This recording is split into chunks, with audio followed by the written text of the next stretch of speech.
During the autopsy, the forensic doctor found that the deceased had some minor scratches on the elbows and knees, and no other trauma was found. The cause of death was freezing. It can be inferred from the autopsy report that he entered the pipeline alive and was frozen to death, because it is impossible to enter the pipeline in a dead state, and if he died before entering, then the cause of his death will be detected by forensic medicine. If he was alive and squeezed in by external force, then there must be obvious trauma in his body, but then there was no trauma on his body. When the deceased was found, there was no shoes on his feet, and the police searched the urinal pipe. Only one shoe was found in the pipe. This shoe proved that it belonged to the deceased himself. The position of this shoe is close to the head, which is the shoe that the female teacher saw at the beginning. There was only one shoe on the spot. Where did the other shoe go?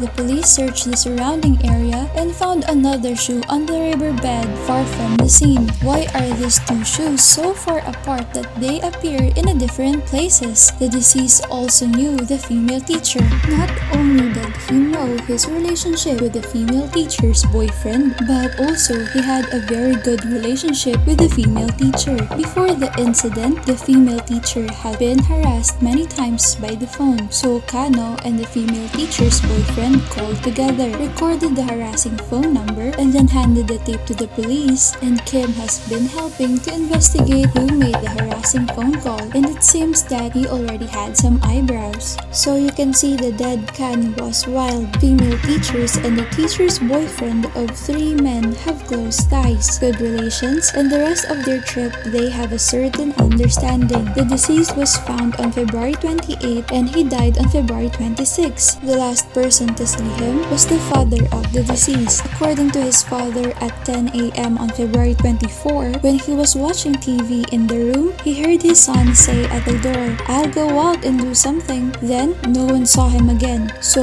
where did he go in these last 2 days? At that time, when the Emperor Showa died in Japan, the funeral Emperor Showa was held on February 24th. So those days were the National Funeral Day in Japan. Everyone was on holiday and the female teachers were on February 24th to 27th. He took a leave of absence from the school and returned to his hometown. So he's not in his dormitory around that time. However, Kano also knew this. Since his disappearance on the 24th, he may have been in the pipeline. The date of death was 26th, so he knew the woman. The teacher will come back on the 28th, and knowing that this toilet is only used by her, he's brave enough to enjoy the cold weather to climb up into the parade pipeline at least 2 days in advance, just to peep her into the toilet. This inference is obviously far-fetched. When the police searched around the scene of the incident, they found Kano's car was parked in the parking lot near the staff dormitory. The car key was still inserted on it, and the door was not locked. It did not look like he wanted to park there for a long time.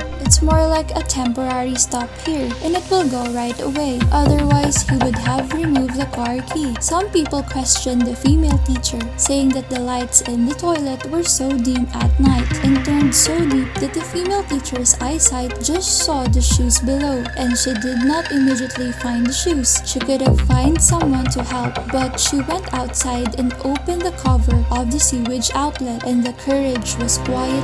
Is it possible that the female teacher's assault on the deceased pretended to be a peep, and finally deliberately opened the outside cover to let everyone find out that such speculation is not supported by any evidence, and there is no motivation for the female teacher to kill him? More than a month before the incident, the deceased Kano, the office of the company responsible for maintenance of the Fukushima Daiichi accident occurred. The number 3 reactor recirculation bin positive impeller welding parts fails. A lot of scrap metal out, resulting in the number 3 reactor of the nuclear power plants to shut down. The person in charge of this accident committed suicide for this matter. The person responsible for this suicide is a colleague of Kano. Maybe this matter has anything to do with business. 10 days before the incident, the village had just held a vigorous election of the village chief.